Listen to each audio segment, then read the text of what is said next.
A lot of talent has left the team. All right, so for a little bit of a curveball now, you mentioned just... By the way, I'd have been really good at Purdue if I could have played till I was 25. Like I think anybody could have been pretty good at Purdue. I didn't reach my peak until I was 22, and then I was knocking around the minor leagues. But no, I'm kidding. They played great, but I got a funny thing, and just use it if you want. So, college football was hard for me. It was hard. I didn't react well to the wishbone. Did not love. I went there to throw the ball. I could have gone to Michigan, and I could have gone anywhere. I went there to throw the ball, and for whatever reason, they didn't like me, or they wanted to change offenses, a combination. So it wasn't the greatest memory. So I left 3 years in the minor leagues trying to make it. Fourth year finally make it, and played 13 years. So I had never seen a college game for 16 or 17 years. And I get hired in August to do a college football game for ESPN. I do an interview and get the job, and they go, okay, you're doing the primetime game, 8 o'clock for ESPN, Nebraska versus Baylor. Turn on the tape. This guy's sucks. I turn on another, I go, this is terrible football. You know, I'm used to watching pro tape. Everybody's open. It's simplified formations. And I was going, God, how come I wasn't killing these guys when I played? You know, I'm thinking, so now I do the game. I go, well, what am I going to say? I can only think of bad things in my head. This is terrible. This is terrible. This guy's wide open. Do the game. So now I do like maybe 5 or 6 years of games. And I go back to a line game on the sideline, and I'm, oh my God, how did I ever play? It would just seem so fast and so dynamic, you know, and I'm going, how did I ever do it? But it was a difference when I first got back there, you know. That's why it was funny about Aiden O'Connell and playing. Because I'm like, God, I could have killed these guys if I would do it. Anyway. All right, so when you're in the broadcast booth. Yeah. All right, like when back in the day when Brent used to let me talk. Okay, so let's go ahead. Well, I was gonna say, how helpful is it having a guy like him that just you know? Well, like, come on, I've had 3 Hall of Fame play-by-play guys, you know, and surrounded by people like Jenny and Tracy Wolfson, my sideline reporter. We make a great team, but you know, I started off, you know, working with Brad Nessler for 7 years doing games. We came to the Big Ten. We started the noon game on ESPN. We did the very first noon game. Then they moved me with Brent for 7 years. Then I went with Vern for 10 years, and now back with Brad. I mean, Brent, Vern, and Brad. I have 3 Hall of Fame play-by-play. I've had it pretty damn lucky, you know. So Gary, first off, are you okay being on film? I don't like film. Yeah, so I'm talking... I like taking them of my kids and stuff like that. Yeah, so talking about Penn State, obviously last year you had the Auburn game, and you mentioned at the end of that game, which was a pretty good showing by Penn State, that they would have a real shot at winning the Big Ten. Obviously, that didn't happen last season, but a lot of people are thinking they'll be right in the mix this season. They should be. Yeah, what are your thoughts just on them in general, and what do you think their chances are of getting over that hump? Penn State epitomizes the bigger picture that the Big Ten needs. They need the third team to arise. You know, that's the strength of the SEC. You know, 1 year it's Georgia, then it's Auburn, then it's LSU, then it's Florida, then it's Tennessee. You know, Alabama in the mix there. Yeah, it's always Alabama. You know, thank you. I got you. So, you know, Michigan, Ohio State, Penn State, it would be good for the conference, and there's no real excuse this year. They're good enough. They've got enough good players.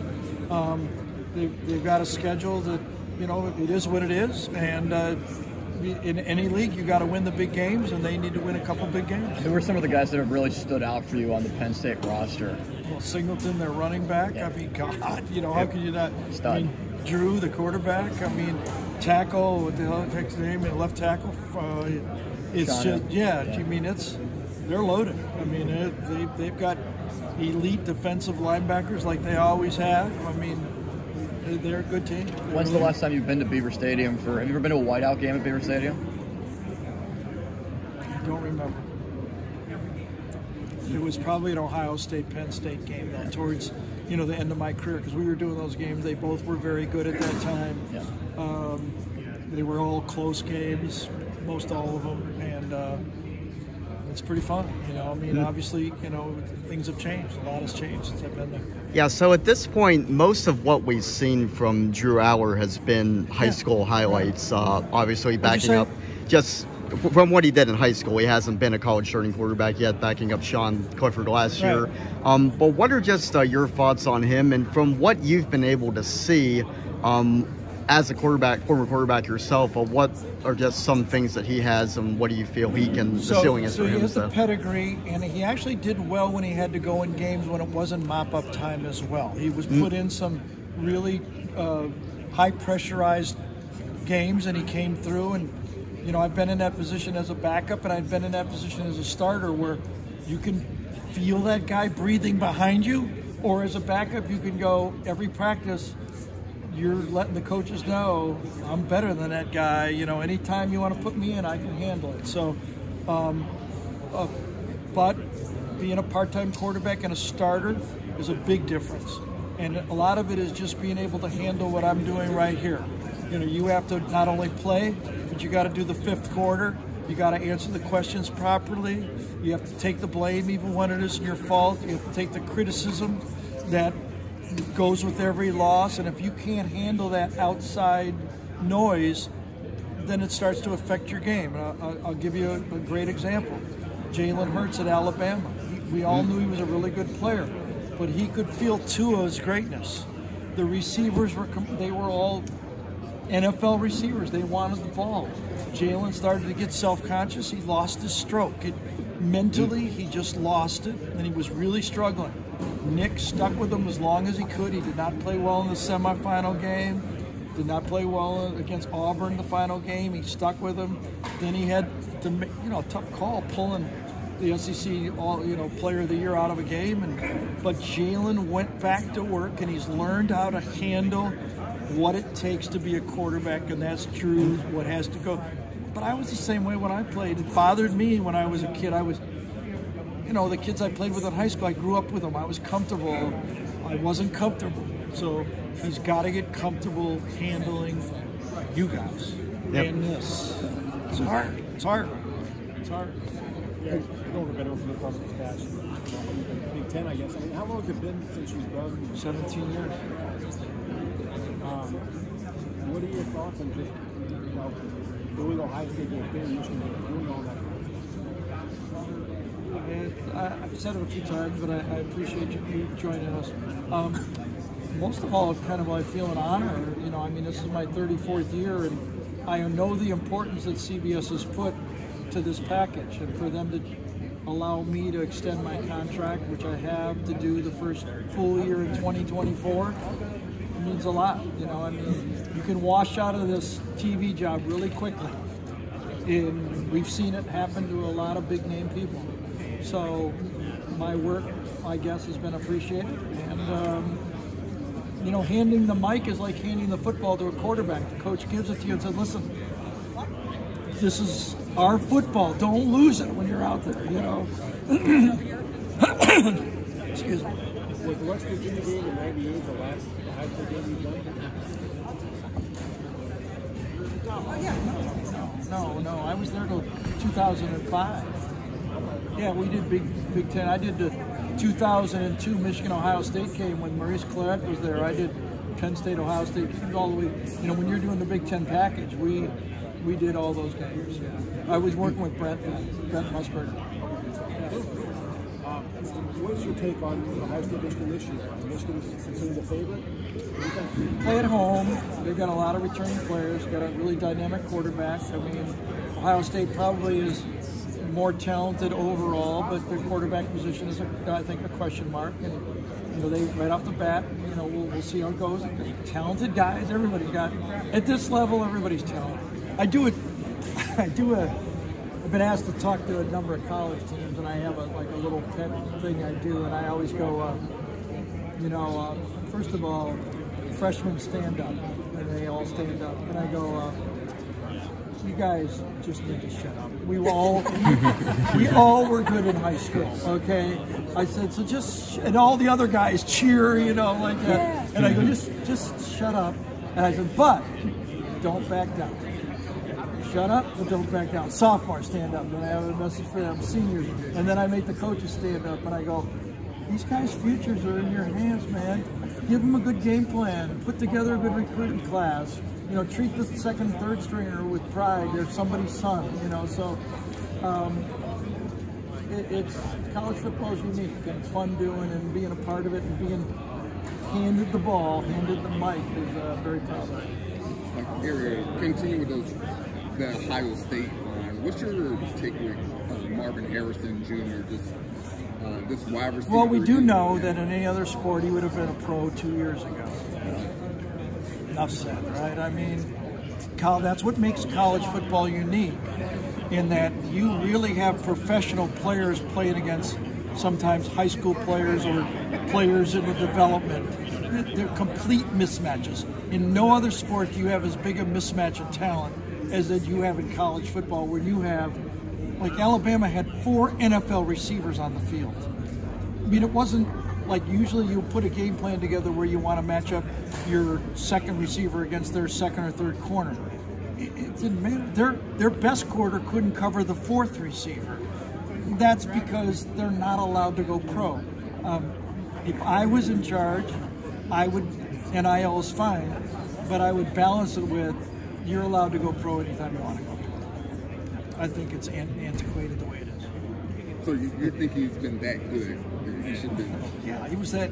Yeah, he and Larry Fitzgerald are 2 of the best receivers I've seen. I saw Calvin Johnson's second game. He was right there. Those 3 are the best I've seen.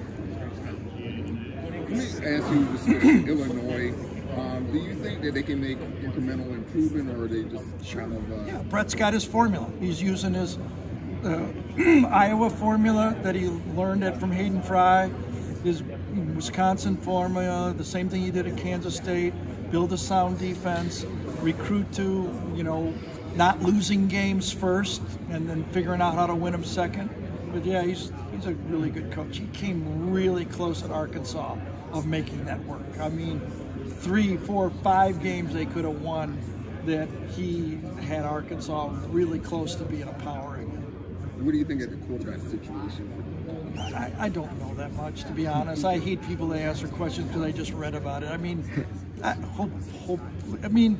the Illinois offense doesn't demand the quarterback to be the mainstay, make every play. He's part of the offense. And I'm just going to switch to sorry, and I opened this up to all. So sometimes I feel like I'm.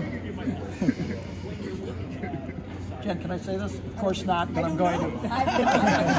I feel like sometimes I'm in the middle of my career, like I'm a little too old maybe to keep doing this, but still too young to be president. Any